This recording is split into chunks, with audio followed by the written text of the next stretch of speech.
Olá, seja bem-vindo a mais um Se Liga na Educação de Ciências. Eu sou o Bruno Galvão, temos a presença da nossa querida Vânia Moreira, nossa intérprete.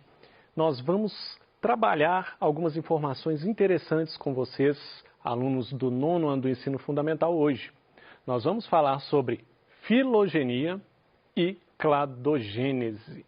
O que é isso, professor? Calma, vocês vão entender daqui a pouquinho. Primeiro vamos ver quais são os objetivos desta aula. Bom, um dos objetivos, inclusive, é que você possa entender o que é filogenia. Você vai ouvir também muito o termo filogênese e filogenética, ok? Bom, além de permitir que você entenda esses conceitos, eu também gostaria que você pudesse compreender os cladogramas e reconhecer o grau de parentesco evolutivo representado nestes, ou seja, nos cladogramas. Então, esses são os objetivos principais desta aula e vamos, a partir de agora, alcançar esses objetivos. Bom, quando nós falamos de filogenia, certo? Que estava lá nos objetivos e no título desta aula, nós também podemos utilizar o nome filogênese, que também está relacionado diretamente com filogenética. Então, o termo muito utilizado aqui, filogenética, ele tem a ver com as técnicas que são utilizadas para estudar algumas hipóteses evolutivas. Então, vamos ver como é que fica esse conceito aqui.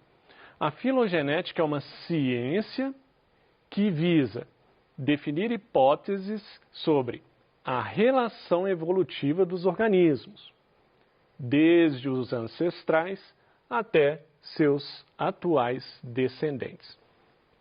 Bom, nas aulas anteriores nós estávamos trabalhando assuntos diretamente ligados à evolução. Nós estudamos um pouco de evolução, nós estudamos as ideias de Lamarck e estudamos as ideias de Darwin, que é de seleção natural. Focamos muito em seleção natural, né?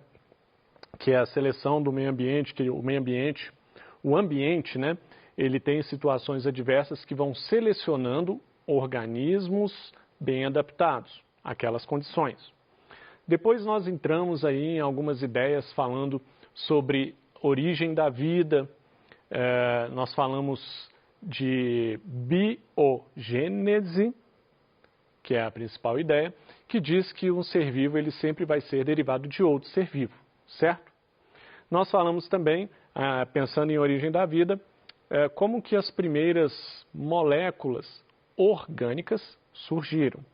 Então falamos dos experimentos aí de alguns cientistas mostrando que as moléculas orgânicas poderiam ter surgido lá naquela Terra antiga, primitiva, certo? Quando o planeta foi formado. E aí a gente está entrando aí na ideia, ainda trabalhando a evolução, esses assuntos estão todos ligados, agora a ideia de como representar a relação, né, evolutiva entre os seres vivos. E a filogenética trata disso. Bom, a filogenética, então, ela se baseia em estudos morfológicos, morfo vem de forma, a gente estuda a forma dos seres vivos, comportamentais, estudos moleculares, né, que a gente compara a nível molecular, quer dizer, a gente olha DNA, a gente olha outras características, mesmo microscópicas ou ainda menores. E aí a gente trabalha com isso tudo na filogenética. Essa relação que é feita através aí do estudo, desse estudo comparativo na evolução entre os seres vivos, na filogenética, é feita através de cladogramas, né? Então, essa relação história pode ser representada por meio de árvores filogenéticas, também chamadas de cladogramas. Então, quando a gente pensa numa árvore filogenética, estamos falando de cladograma. Eu prefiro usar o nome cladograma, me parece mais simples, mais prático. Então, o que são esses cladogramas? Bom, os cladogramas, esse é o conceito mais importante quando a gente pensa em cladograma. São diagramas ou representações gráficas que indicam as relações de parentesco evolutivo entre grupos de seres vivos. Ah, professor, mas aí você está passando aí essas escritas aí, esse monte de texto e falando de cladograma e eu não estou entendendo nada. É porque tem certas coisas, querido aluno, que nós entendemos quando a gente vê um esquema ou um desenho para a gente fechar a ideia. Aí aqui vem um desenho de um cladograma mostrando aí algumas partes do cladograma, tá? Eu vou pegar aqui um pincel aqui, vou usar a cor branca. Onde eu marcar a cor branca aqui, você vai me seguindo aqui, tá bom? O que é importante que a gente pensar aqui no cladograma? A gente tem aqui uma linha aqui que tem um princípio nela, uma raiz. É aqui que ela começa, certo? Então, vou colocar uma seta aqui, está indo nessa direção. O que acontece é que essa linha ela vai ter alguns pontos no meio que a gente chama de nó. A partir desse nó, você tem um ramo. Do mesmo jeito que uma árvore tem galhos menores, são os ramos da árvore, né?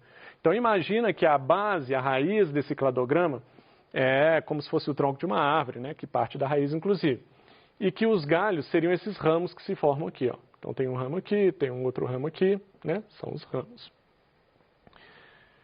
E nesse ponto final aqui desses ramos, nós temos as regiões terminais, porque depois desses ramos não tem mais nenhum ramo ali, então aquele ali é o ponto final desse cladograma. Esse esquema aqui, que é onde eu passei o branco aqui, ó, então vou até tirar as outras coisas aqui, tirei aqui, tá. Só onde eu passei o branco aí já representa o cladograma. Então isso aí é um cladograma, é uma representação gráfica, ok? E nesses pontos, então, igual esse ponto aqui, ó, que a gente chama de nó, são os pontos onde na linha evolutiva, né, pensando nessa raiz que forma uma linha evolutiva, vão surgindo novas espécies. Então, vão se diferenciando alguns organismos e a partir daquele nó nasce um ramo, certo? Então, esses ramos estão representando aí uma divergência, um ponto onde começou esse organismo a se diferenciar da base dos organismos que existiam e ali formou um novo ramo. Ok? A ideia básica é esta. E a cladogênese trata justamente disso. A cladogênese é a formação de novos ramos que estão relacionados à formação de novos organismos vivos ou de organismos vivos de espécies diferentes, com características diferentes. Ok. Os cladogramas, então, eles vão ser representações flexíveis. Por que flexível? Olha, eles podem ser alterados à medida que ocorrem novas descobertas. Então, se você está lá, fez uma relação lá num cladograma, que você representa o ser humano próximo dos macacos, tá. Aí você está lá representando isso, aí os cientistas vão lá e fazem uma nova descoberta e descobrem que não, estava errado aquilo ali, na verdade o ser humano ele está nesse ramo aqui e os macacos eles acabaram saindo de um outro ramo lá atrás que nós não sabíamos que existia. Nós descobrimos, desenterramos lá o fóssil, né, o esqueleto, na verdade o fóssil nem chega a ser um esqueleto, mas enfim, um formato ali de esqueleto que indicou para a gente que não, existia um outro ancestral que não era o ancestral comum aos homens e os macacos, que teria ali uma outra, sei lá, uma outra característica que nos indicou que não é isso. Se acontecesse algo desse tipo, que não é o caso, tá? É só um exemplo hipotético. Nós poderíamos mudar o cladograma. Então, se descobre uma coisa nova, você muda o cladograma ali, daquele cladograma que você fez, daqueles certos grupos ali que você relaciona. Isso quer dizer que o cladograma ele é flexível. Então, não é uma coisa fixa, né? À medida que se descobre novas coisas, você vai melhorando esse cladograma, melhorando as relações que existem. Que fique bem claro que o que eu falei aqui sobre o ser humano e os macacos era apenas uma hipótese, tá? Eles estão muito próximos do ponto de vista evolutivo. Não quer dizer que nós somos descendentes dos macacos. Pelo amor de Deus. Muita gente fala isso por aí, tem aluno que acha isso. Não, nós não somos descendentes de macacos não, tá gente? Que isso fique bem claro. Nós temos um certo grau de parentesco. Nós tivemos um ancestral comum muito antes, mas não existiam macacos e de macacos, de repente, vieram seres humanos. Não, isso aí não existe, tá? A ciência nunca disse isso, não é isso, tá? Por favor, não entendam dessa forma. Nós apenas temos um ancestral comum lá atrás. Ok. Bom, e qual é a função desses cladogramas, então? Eles vão estabelecer uma comparação entre as características de diferentes grupos que formam esse diagrama. Então, ele vai mostrar para a gente, graficamente, se aqueles indivíduos ali, eles estão mais próximos evolutivamente ou mais distantes. Então, ou seja, ele vai mostrar uma relação, porque os grupos mais distantes, eles têm mais características diferentes. E os grupos mais próximos têm características em comum, mais características em comum. Então, essa é a ideia do cladograma. Ele consegue representar muito bem o grau de parentesco e, com isso, as diferenças e as semelhanças, de uma maneira geral, assim, daqueles grupos que você está estudando.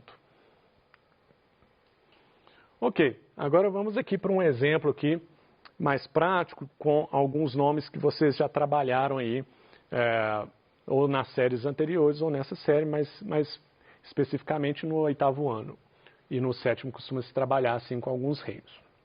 Bom, aqui a gente tem aqui os 5 reinos, né? O reino Monera está aqui, ó, que é o reino das bactérias, né?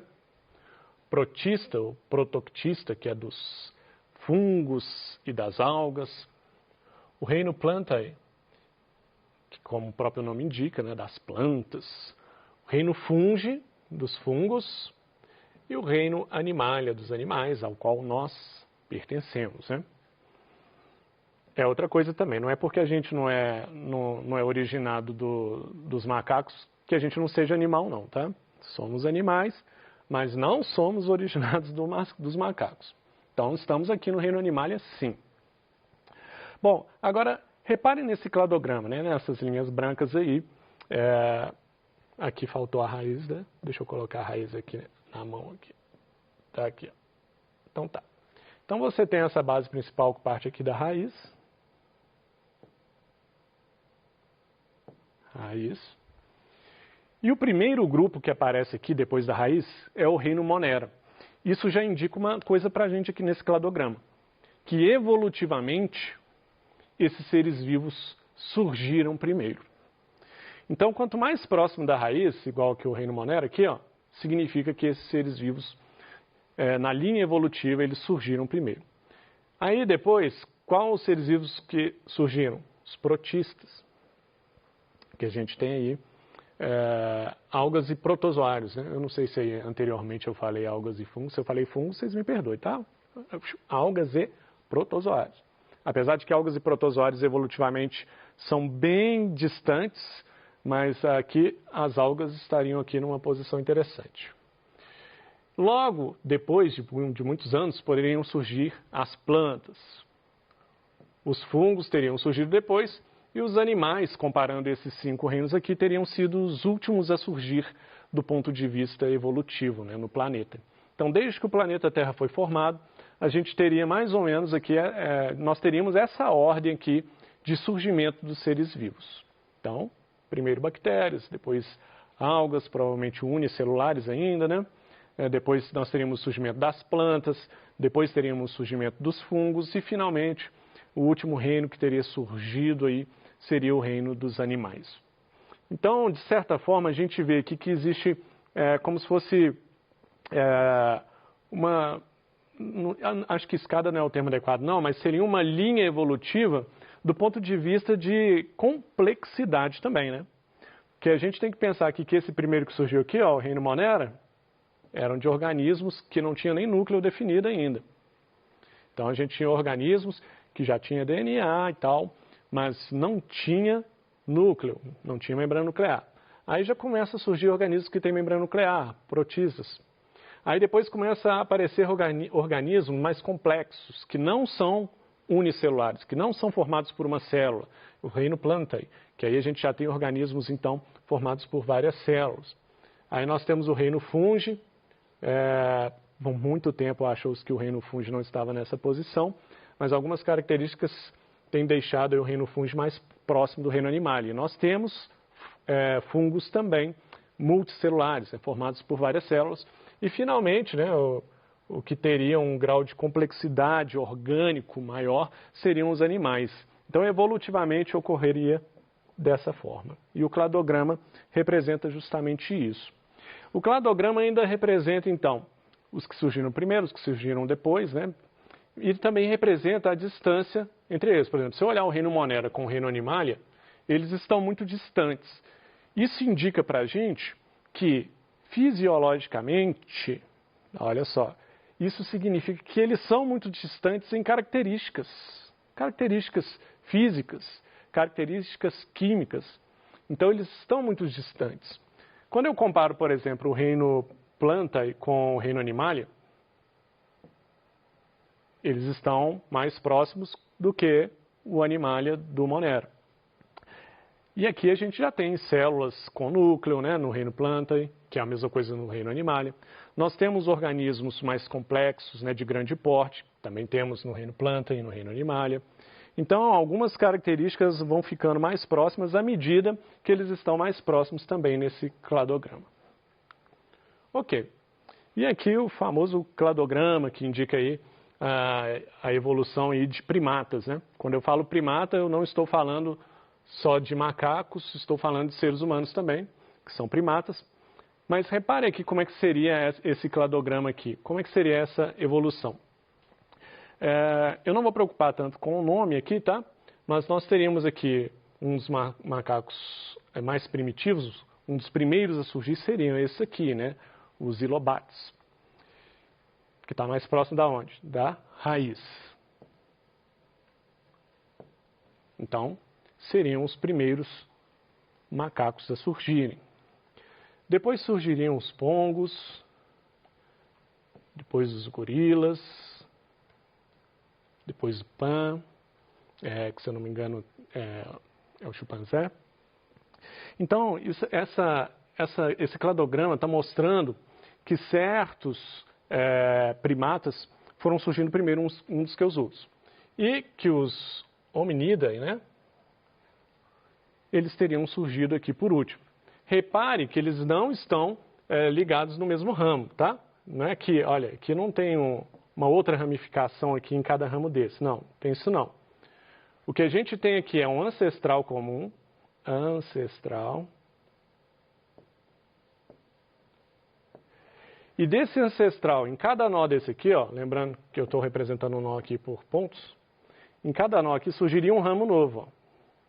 Aqui outro ramo, e aqui a gente teria os seres humanos aqui, na ponta aqui, na parte terminal desse cladograma.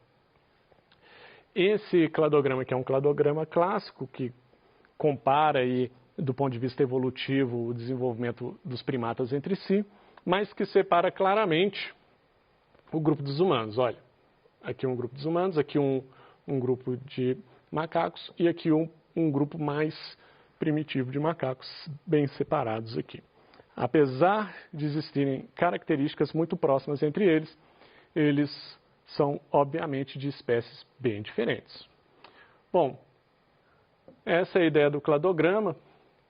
Esse tipo de cladograma aqui, ele também nos dá a mesma noção de distância entre uma certa espécie e outra, né? Ao mesmo tempo nos dá uma noção de qual espécie de macaco, né? Qual grupo, na verdade, de macacos está mais próximo do ser humano, que é esse pan aqui, por exemplo, né? E também nos dá a ideia de que esses grupos aqui, eles são apenas um pedaço de uma árvore, de um cladograma muito maior, que aqui está trabalhando só dentro do grupo de animais, só dentro dos mamíferos e dentro apenas dos primatas. Então aqui a gente está trabalhando com um grupo muito específico, ok? Então é isso a ideia. O cladograma é importante por causa disso. E a gente basicamente falou hoje de duas coisas importantes, filogenética e cladogênese, né? A gente falou dos estudos dos graus de parentesco que são representados pelos cladogramas. Bom, temos aqui algumas referências bibliográficas importantíssimas para você revisar sobre o assunto, é um assunto bem interessante, está relacionado diretamente com a origem de novas espécies. E é isso. Então eu gostaria de dizer para você o seguinte: muito cuidado com essa relação de dizer que o ser humano ele é derivado de macacos, que o ser humano surgiu de macaco. Não, não tem nada disso não, tá? Não existe isso. Eles tiveram um ancestral comum, só isso. Não são irmãos, nada disso. São algumas frases que são ditas por aí. E muita atenção quando você vê esses cladogramas. Sempre saiba localizar a raiz e perceber que aqueles ramos que se formam perto da raiz, eles mostram a distância daquele grupo de indivíduos para os ramos que estão lá, que está lá na ponta final, né, que está lá no terminal daquele cladograma, o que mostra diferenças de todos os tipos aqui entre esses seres vivos, tanto físicas quanto químicas. E que os que estão em ramos mais próximos uns dos outros, eles também são evolutivamente mais próximos. Essa é a ideia geral. No mais, eu gostaria de desejar a vocês bons estudos.